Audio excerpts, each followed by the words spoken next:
Hello friends, નમસ્તે. કેમ છો? Welcome into my new vlogs. અને આજે આપણે બનાવવાનું છે પનીર રેપ. મેં રેસીપી જોઈ છે, મને હેલ્ધી લાગી, સારી લાગી, એટલે આપણે આજે પનીર રેપ બનાવવાનું છે. તો એના માટે આપણે જરૂર પડશે પનીરની. જે હમણાં લેવી છું, પનીરની જરૂર પડશે, કેપ્સિકમની જરૂર પડશે, ટામેટાની જરૂર પડશે, અને તમારી રીતે વેજીટેબલ જે છે તમે એડ કરી શકો છો. કેબેજ કરવું હોય તો એ પણ એડ કરી શકો છો, કોર્ન કરવું હોય, મકાઈ કરવી હોય તો એ પણ એડ કરી શકો છો, અને તમારી રીતે ફિલિંગ્સ રેડી કરી શકો છો. અને જે પણ લગાવવાનું છે એ બધું તમે તમારી રીતે કરી શકો છો. એક પનીરને જે મતલબ આપણે કવર જે કરવાનું છે એ એક સેમ છે, બાકી બધું તમે તમારી રીતે કઈ પણ રીતે કરી શકો છો. અને આજે જમવામાં હું ને મેહુલ બે જ છીએ. તમને એમ હશે કે આટલું જ કેમ લીધું છે, થોડુંક એવું. તો આજે જમવામાં હું ને મેહુલ બે જ છીએ, એટલે બે માટે જ કરવાનું છે. એટલે લગભગ પનીર રેપ છે ને એ 4 થી 5 કે 6 જેટલા હું ને મેહુલ બે જ છીએ ને જમવામાં, એટલે લગભગ આપણે 6 જેટલી રોટલી બનાવશું તો એ ચાલશે. અને ફ્રેન્કીની જેમ રોટલી જે છે તમે મેંદાની પણ બનાવી શકો છો અને ઘઉંની પણ બનાવી શકો છો. તો હેલ્ધી બનાવવાની ટ્રાય કરું છું, એટલે રોટલી જે છે એ હું ઘઉંની બનાવવાની છું. અને ફ્રેન્કીની જેમ જ આપણે કરવાનું છે બધું એડ, બરાબર. તો ચાલો આપણે કરીએ. પનીર જે છે એમાંથી પ્રોટીન ઘણું બધું મળે છે, એટલે ગમે ત્યાં આપણે એવું હોય કે આપણે ચીઝ નાખીએ તો એના બદલે પનીર નાખીએ તો વધારે સારું. હેલ્ધી ઓપ્શન છે પનીર. એટલે ગમે ત્યાં હું ઢોસા કાંઈ પણ કરતી હોય તો ચીઝની જગ્યાએ પનીર વધારે નાખવાની ટ્રાય કરું. અને જે રોટલી બનાવવાના છે એના માટે જે સ્પ્રેડ કરવાનું છે એમાં પિઝા સોસ સ્પ્રેડ કરીએ તો પણ ચાલે. અહીંયા મેં લીધો છે વિબાનો ટોમેટો કેચઅપ. પછી મારી પાસે ચીલી સોસ હતું, રેડ ચીલી સોસ. તો એ રેડ ચીલી સોસ પણ આપણે થોડુંક જે ફિલિંગ જે બધું બનાવશું એની અંદર આપણે થોડોક ચીલી સોસ નાખશું. અને બીજું છે સેજવાન ચટણી, બરાબર. હું ગાર્લિકને કંઈ એડ નથી કરતી, એટલે મેહુલનું જે છે એમાં સેજવાન ચટણી લગાવી દઈશું, એટલે એને લસણની ફ્લેવર આવશે. ઓકે, તો પહેલાં તો આપણે આ બધું તો અત્યારે નથી કાંઈ કામનું, બરાબર. એટલે પહેલાં તો આપણે છે ને આ જે પનીર છે એને આપણે કટકા કરી લઈ, અને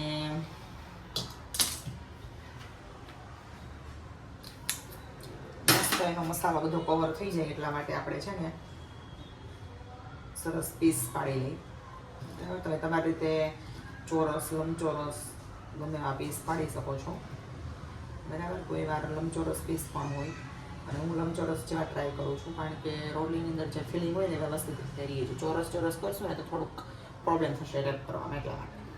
તમે જે રેસીપી જોશો ને એની અંદર મોટા મોટા એ લોકો પીસ કરેલા હોય, કારણ કે એ તમને જ્યારે આપે ને આખી રોટલી ત્યારે સરસ મજાની રેપ કરી કાગળની અંદર વીંટીને આપે. બહાર જ્યારે આપણે મતલબ આવું કંઈ પણ ખાતા હોય ને ફ્રેન્કીને કંઈ પણ, અને ઘરે આપણે એવું કરવાનું ન હોય એટલે થોડી તકલીફ પડે.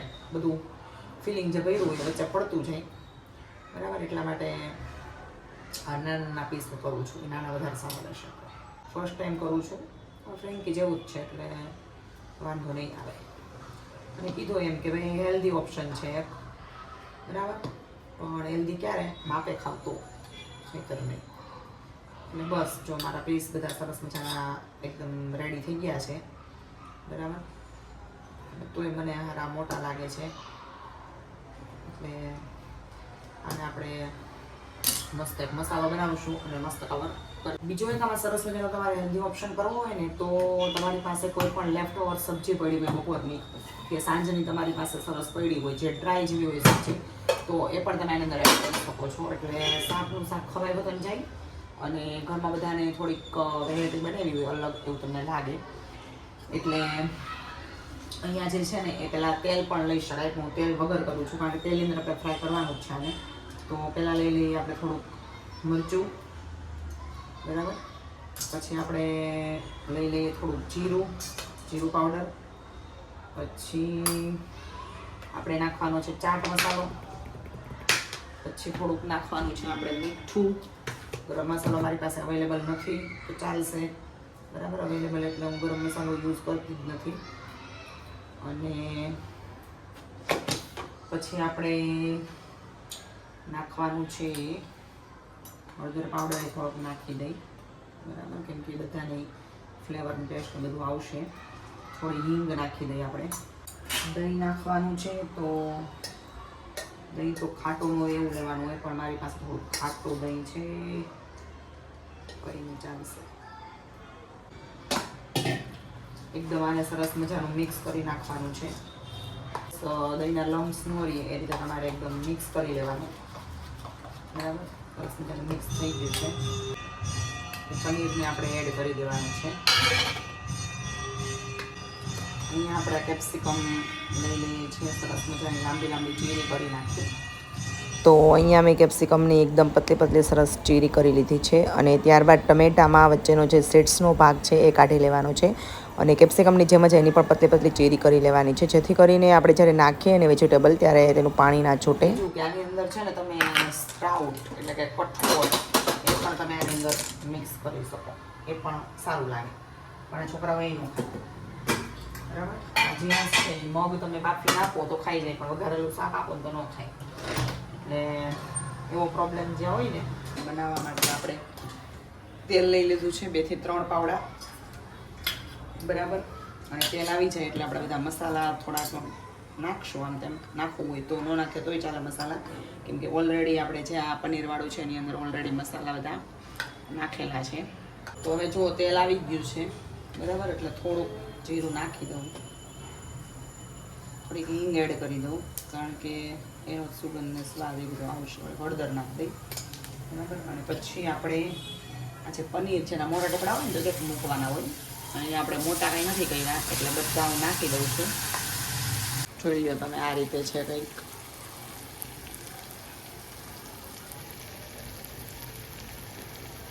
થોડીક વાર એને એમને મસ્ત થવા દેવાનું છે, અને લાસ્ટમાં આપણે વેજીટેબલ એડ કરીશું. પનીર રેપની રોટલી માટે તમારે ઘઉંનો લોટ લેવાનો છે, તેમાં થોડું મોણ અને મીઠું નાખી લોટ સરસ મજાનો બાંધી લેવાનો છે.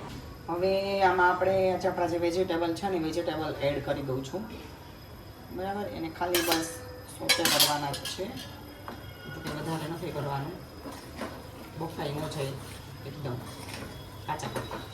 તો પનીર રેપનું જે સ્ટફિંગ છે એનો લુક કંઈક આવો છે. ત્યારબાદ આપણે લોટ લઈ અને એક પછી એક રોટલી સરસ મજાની વણવાની છે, અને ત્યારબાદ એને લોઢીની અંદર થોડું તેલ લગાવી અને પછી એને શેકવાની છે આછી પાતળી. જે બાજુ આપણે નીચેનો ભાગ રાખવાનો છે એ બાજુ ઓછી શેકવાની છે, અને જે બાજુ સ્ટફિંગ પાથરવાનું છે તે ભાગ આપણે કમ્પ્લીટ શેકી લેવાની છે. અને આ રીતે કમ્પ્લીટ એક પછી એક રોટલી એકસાથે શેકી લીધા પછી જે ભાગ ઓછો શેકાણો છે એને નીચે રાખ્યા બાદ એના ઉપર આપણે બધા સોસ વારાફરતી લગાવવાના છે, અને ત્યારબાદ વચ્ચેના ભાગમાં આપણે સ્ટફિંગ લગાવવાનું છે. ગેસ ધીમો રાખવાનો છે. આ રીતે સ્ટફિંગ વ્યવસ્થિત કમ્પ્લીટ ગોઠવી લીધા પછી થોડીવાર કમ્પ્લીટ તમને એમ લાગે કે રોટલી શેકાઈ ગઈ છે, પછી તમારે એને આ રીતે બંને બાજુથી ટર્ન કરી લેવાની છે વ્યવસ્થિત. તો આપણું જે પનીર રેપ છે એ રેડી છે. તમે એમ જ પણ ખાઈ શકો છો અને સોસ સાથે પણ ખાઈ શકો છો. મારી રેસિપી કેવી લાગી એ મને ચોક્કસથી જણાવજો. લાઇક, શેર અને સબસ્ક્રાઈબ.